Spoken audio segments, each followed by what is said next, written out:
আমরা এখন দেখব আলেকজান্ডার অ্যান্ড সাদিকুর বইয়ের 6.5 এক্সাম্পলটা।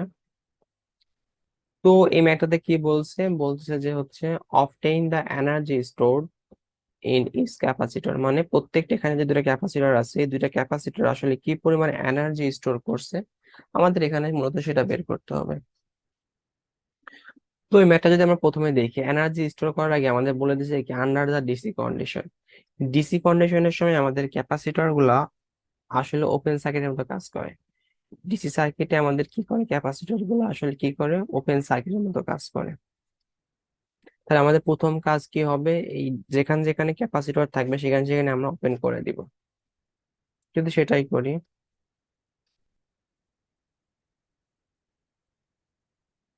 আমাদের এখানে একটা ক্যাপাসিটর ছিল, এটা আমি ওপেন করে দিলাম। এবার এখানে একটা রেজিস্টর, এখানে একটা ক্যাপাসিটর রেজিস্টর, এখানে একটা রেজিস্টর, আর এখানে একটা ক্যাপাসিটর ছিল, এখানে আমি ওপেন করে দিব।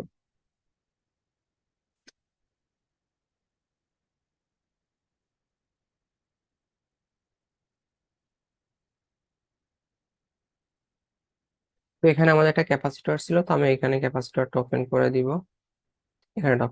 তাহলে আমাদের মূলত কি এখানকার যে ভোল্টেজটা, এখানকার প্রথমে মূলত এটার ভোল্টেজটা আমাকে বের করতে হবে। কারণ কি, কারণ এনার্জি সূত্র কি জানি আমরা, হাফ সিভি স্কোয়ার।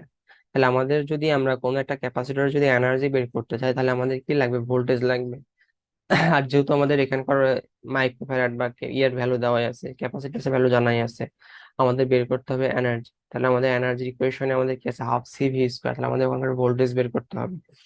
তো এই সার্কিটটা যদি আমরা ফলো করি তাহলে পরে যদি দেখি এখানে আমাদের একটা কারেন্ট সোর্স দেওয়া আছে, তাহলে কারেন্ট সোর্সটা কারেন্ট এখানে আসবে, আসার পর কারেন্ট আমাদের এই পথে এবং এই পথে ভাগ হয়ে যাবে। তো এই ভাগ হয়ে গেলে এখন আমাদের কি কারেন্ট ডিভাইডার রুল ইউজ করে আমাদের কারেন্ট বের করতে হবে। তো আমরা এই পথের কারেন্ট বের করবো, এই পথের কারেন্টের নাম দিলাম I1।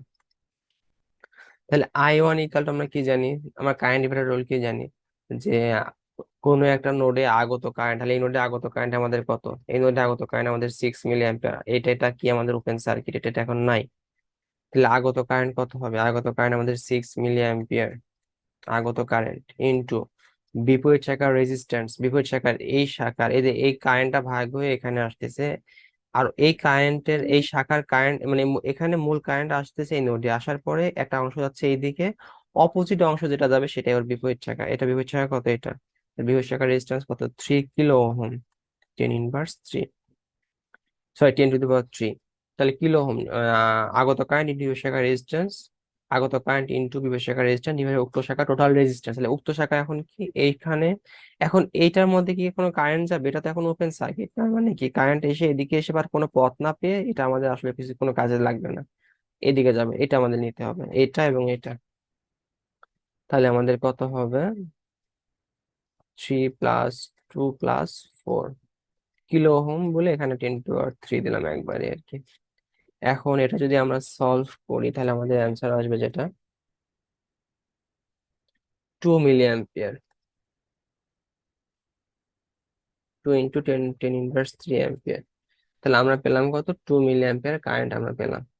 এখন ভোল্টেজ কি হবে, আচ্ছা এই কারেন্ট ডিভাইডার রুলের আরেকটা যেটা সবচেয়ে ইফেক্টিভ, যেমন এই সূত্রে অনেক সময় আগত কারেন্ট বিপরীত শাখা রেজিস্ট্যান্স এইগুলো হাবিজাবি বুঝতে অনেক কষ্ট হয়। তো সবচেয়ে যেটা সহজ কারেন্ট ডিভাইডার রুলে ইউজ করার, আমি ওইটা যদি ইউজ করি তাহলে পরে সেটা হচ্ছে, এই নোডে আগত কারেন্ট, এই নোডে আগত কারেন্ট, নোডে কি পয়েন্ট কারেন্ট আসতেছে, 6 মিলি অ্যাম্পিয়ার।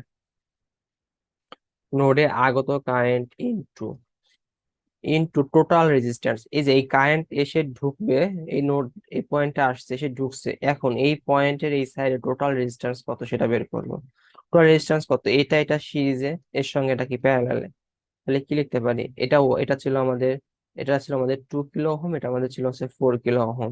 তাহলে 2+4 মানে দুটা কিলো করে 6 হয়, আর এর সঙ্গে এটা কি প্যারালালে আছে, এটা 3, তাহলে 6 প্যারালাল 3। এটাকে আমরা যদি এইভাবে লিখি, I1 = 6 × 10⁻³ ইন্টু 6 × 10⁻³ প্যারালাল 3 × 10⁻³। এই দুটা প্যারালাল আছে, প্লাস উক্ত শাখার রেজিস্ট্যান্স মানে যে শাখায় আমরা বের করব কারেন্ট, এখন এই শাখাতে রেজিস্ট্যান্স কত আছে, এই শাখার রেজিস্ট্যান্স কত আছে, এই 2 আর 4 মানে 6, 6 × 10⁻³ তাহলে আমরা যদি এখন এটা বের করি ভ্যালুটা তাহলে কেমন আসে?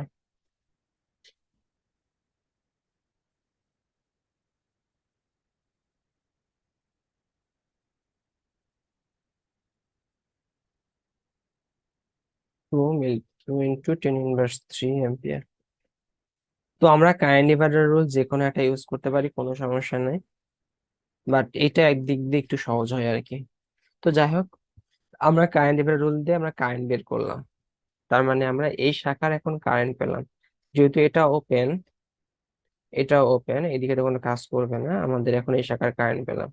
তো এখন এখানকার যদি ভোল্টেজ বের করতে চাই, এটা নাম দিলাম V1, এটার নাম দিলাম V2। এখানকার এখন আমাদের ভোল্টেজ বের করতে গেলে কি করতে হবে, এটা এইটা আড়াআড়িতে না, এটা প্যারালালে, প্যারালালে থাকলে পরে ভোল্টেজ সমান থাকে, তাহলে আসলে কি 2 কিলো ওহমের মধ্যে যে ভোল্টেজটা সেটাই এখানে যাবে। তাহলে আমরা কি লিখতে পারি যে V1 = আমাদের কারেন্টের ভ্যালু কত পেলাম, আমরা কারেন্টের ভ্যালু পেয়েছি আমরা 2 মিলি অ্যাম্পিয়ার, তাহলে 2 ×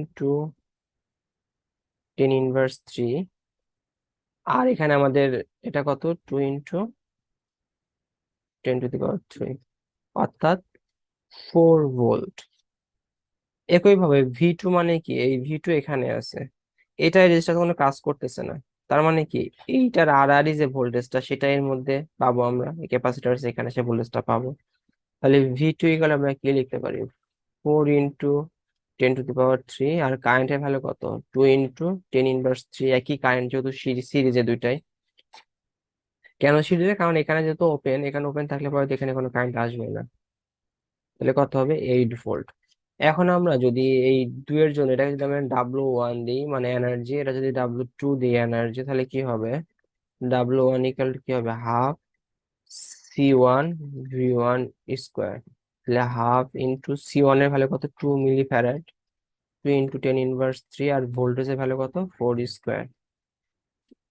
একইভাবে আমরা যদি V2 এর ভ্যালু W2 এর ভ্যালু বের করি, half C2 V2², half into C2 এর ভ্যালু এখানে কত, 4 মিলি ফ্যারাড, 4 × 10⁻³ আর ভোল্টেজ কত, ভোল্টেজ বের করছে 8 ভোল্ট, তাহলে 8²। এখন এই দুটো যদি আমরা এখন ক্যালকুলেশন করি তাহলে আমাদের অ্যান্সার আসবে